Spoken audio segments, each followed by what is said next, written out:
নবী মুসা আলাইহিওয়াসাল্লাম এর জীবনী। ফিরাউনের অত্যাচার ও অলৌকিক জন্ম। বিসমিল্লাহির রহমানির রহিম। হাজার হাজার বছর আগে মিশরের ভূমি ছিল পৃথিবীর অন্যতম শক্তিশালী সাম্রাজ্য।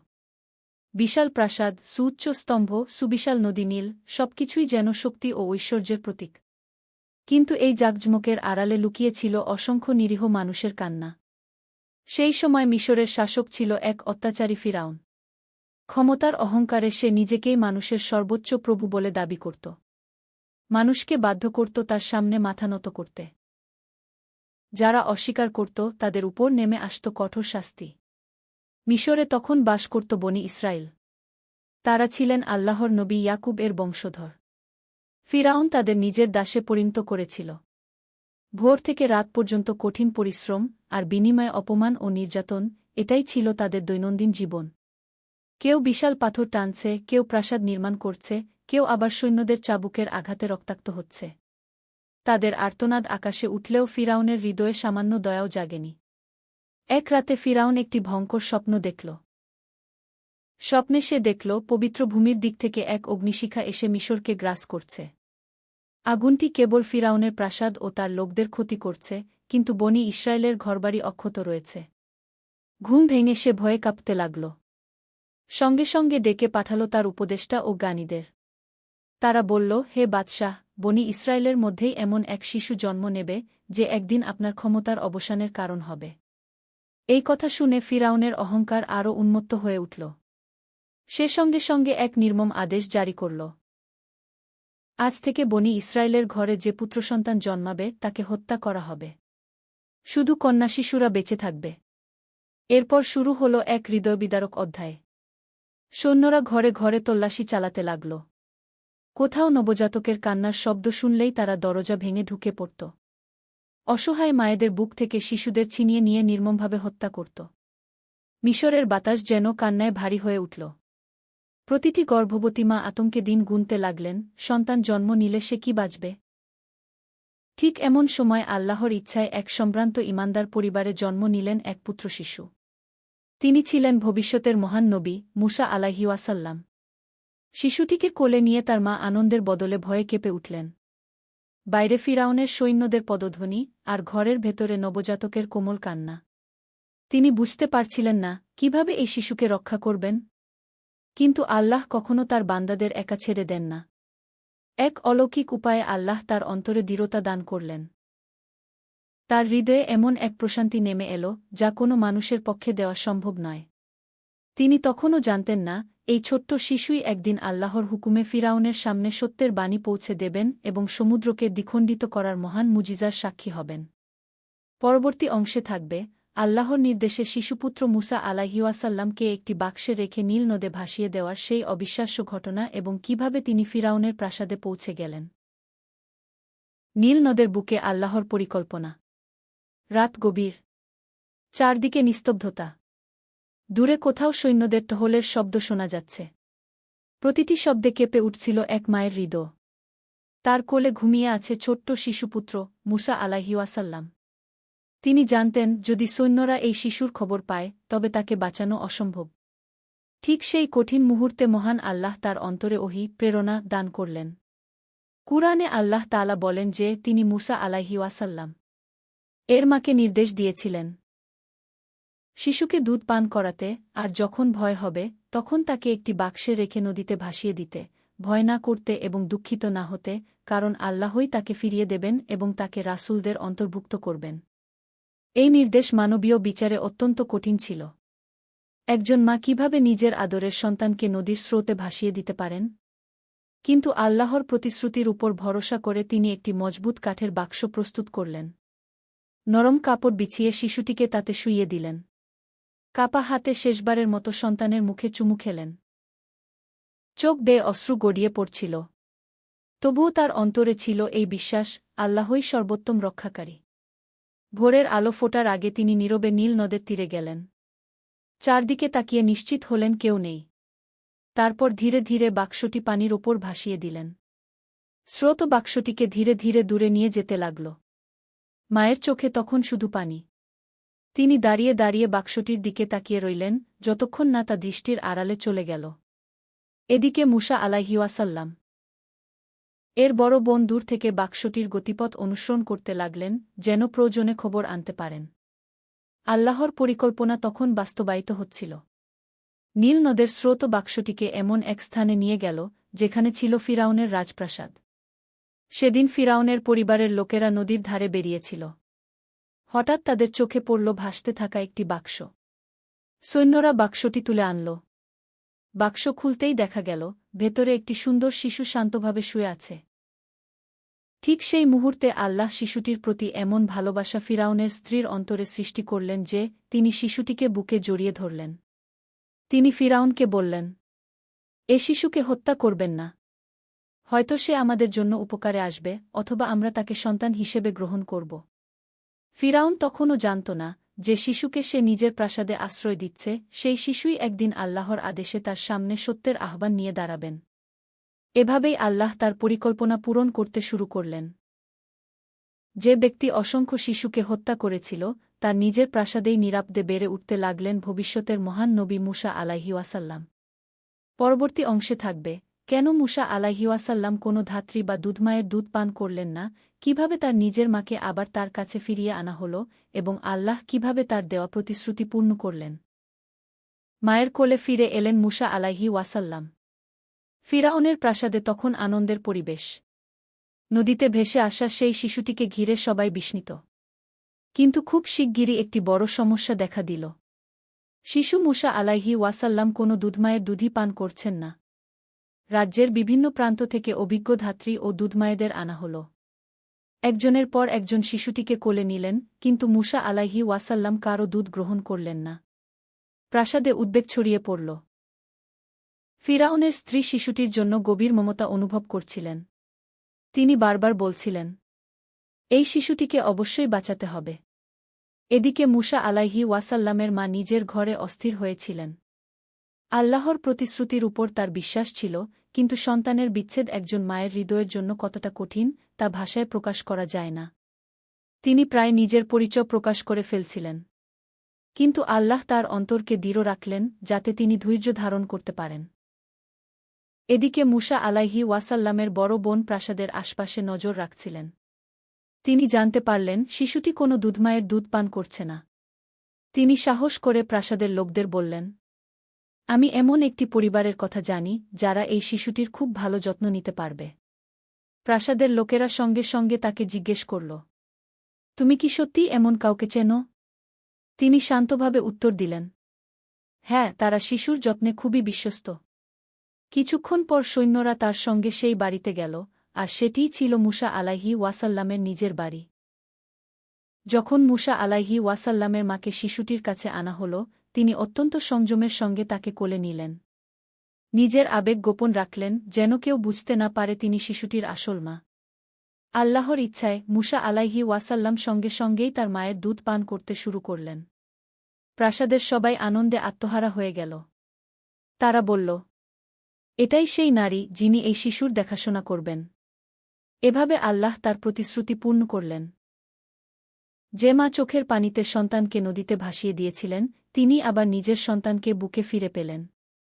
শুধু তাই নয়, এবার তিনি ফিরাউনের প্রাসাদের পক্ষ থেকেই শিশুটির লালন পালনের দায়িত্ব পেলেন।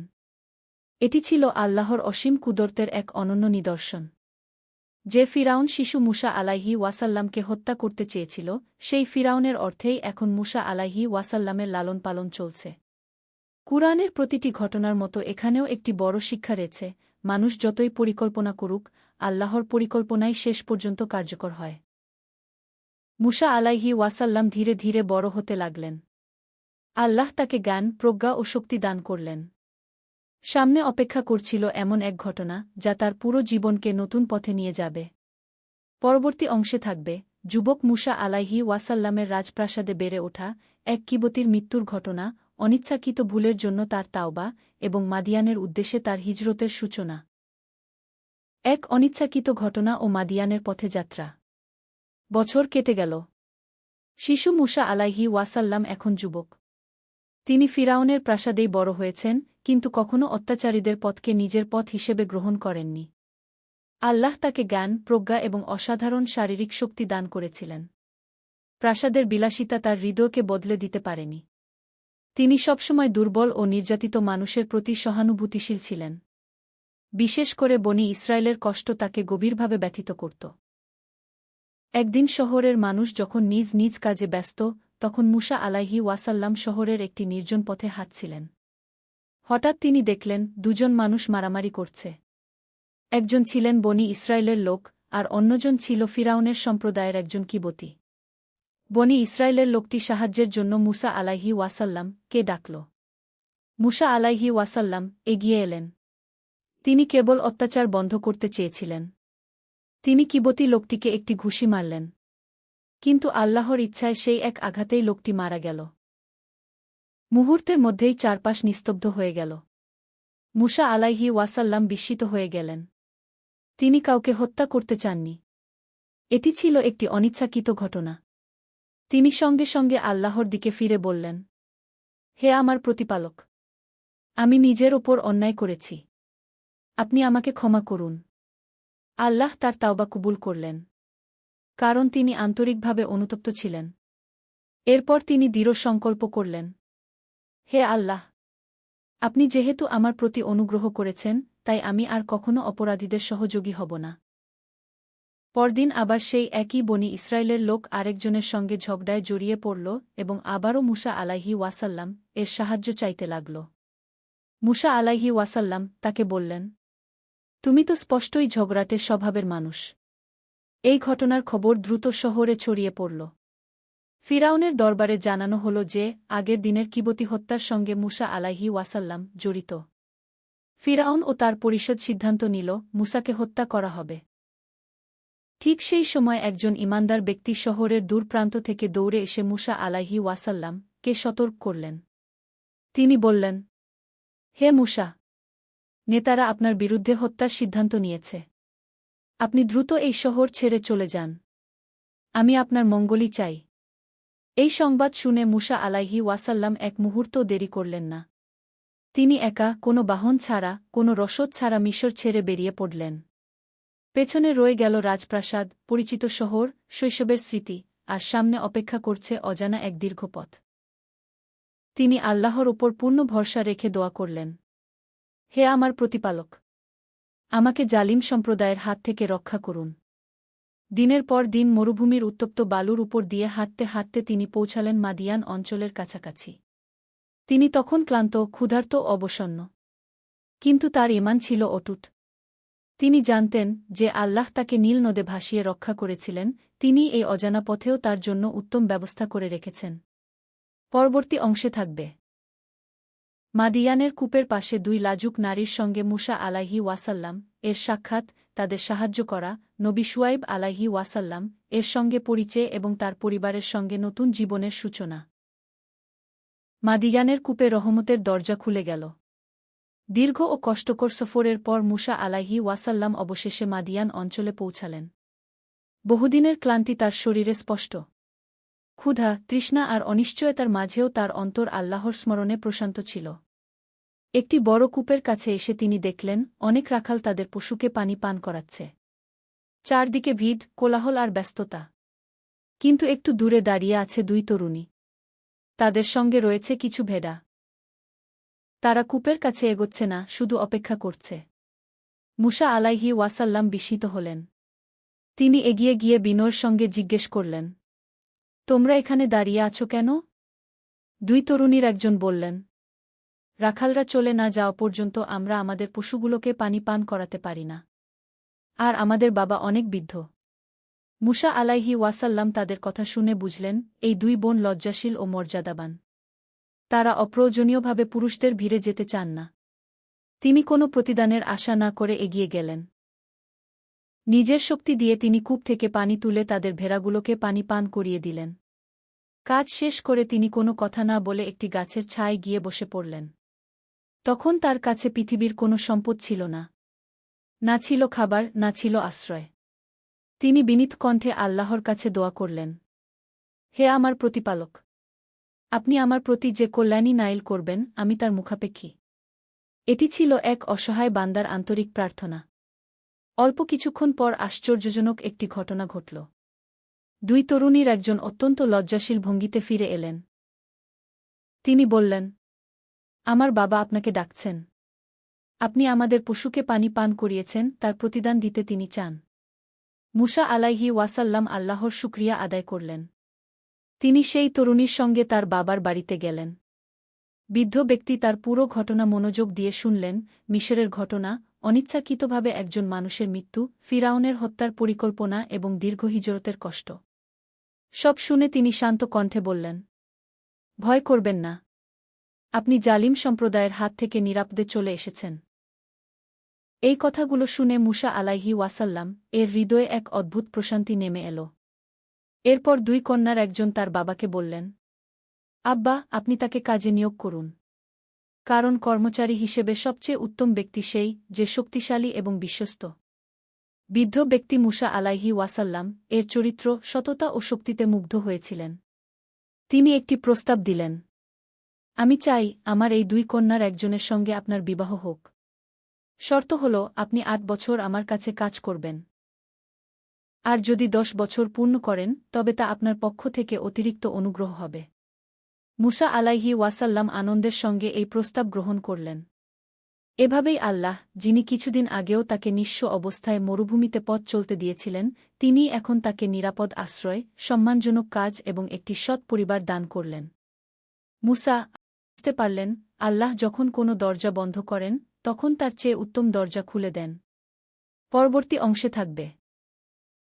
৮-১০ বছর পর মাদিয়ান থেকে পরিবারের সঙ্গে ফেরার পথে তুর পাহাড়ে আগুনের আলো দেখা, আল্লাহর সঙ্গে মুসা আলাইহি ওয়াসাল্লাম এর কথোপকথন এবং নবুয়তের মহান দায়িত্ব লাভ। তুর পাহাড়ে আল্লাহর আহ্বান ও নবুয়তের সূচনা।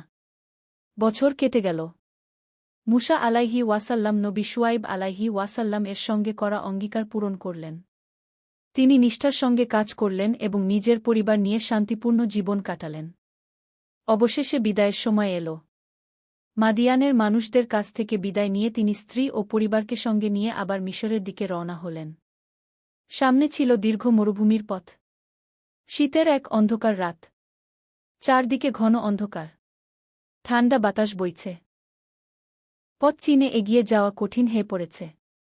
হঠাৎ দূরে একটি পাহাড়ের ঢালে আগুনের মতো একটি আলো দেখতে পেলেন।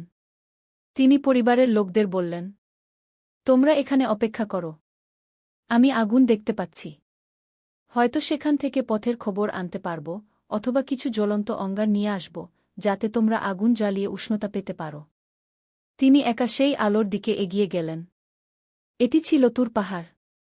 যতই তিনি কাছে গেলেন, ততই তার হৃদয়ে এক অদ্ভুত অনুভূতি জাগতে লাগল। ঠিক তখনই মহান আল্লাহ তাকে ডাকলেন, হে মুসা। এই ডাক কোনো মানুষের ছিল না।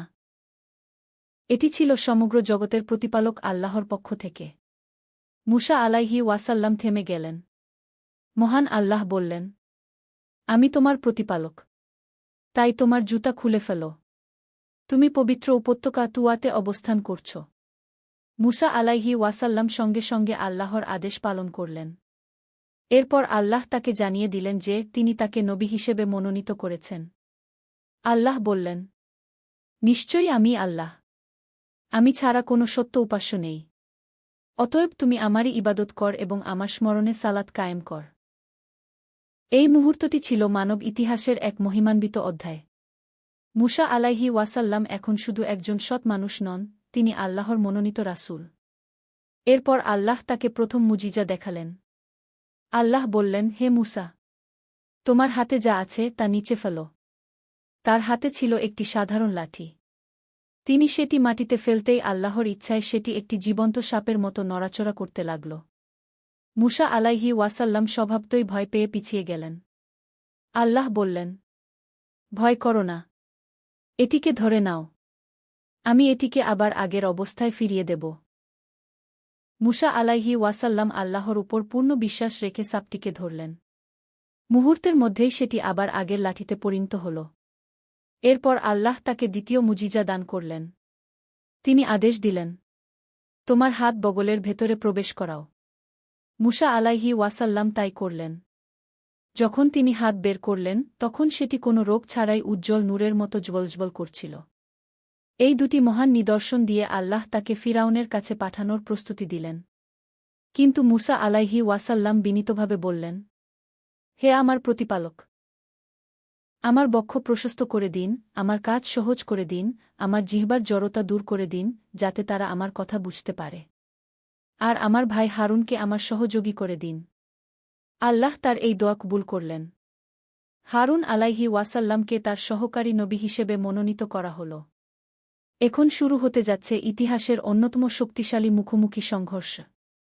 একদিকে আল্লাহর নবী মুসা আলাইহি ওয়াসাল্লাম, অন্যদিকে নিজেকে প্রভু দাবি করা ফিরাউন। পরবর্তী অংশে থাকবে মুসা আলাইহি ওয়াসাল্লাম ও হারুন আলাইহি ওয়াসাল্লাম এর ফিরাউনের দরবারে আগমন, সত্যের দাওয়াত, ফিরাউনের অহংকার এবং জাদুকরদের সঙ্গে সেই ঐতিহাসিক মোকাবিলা।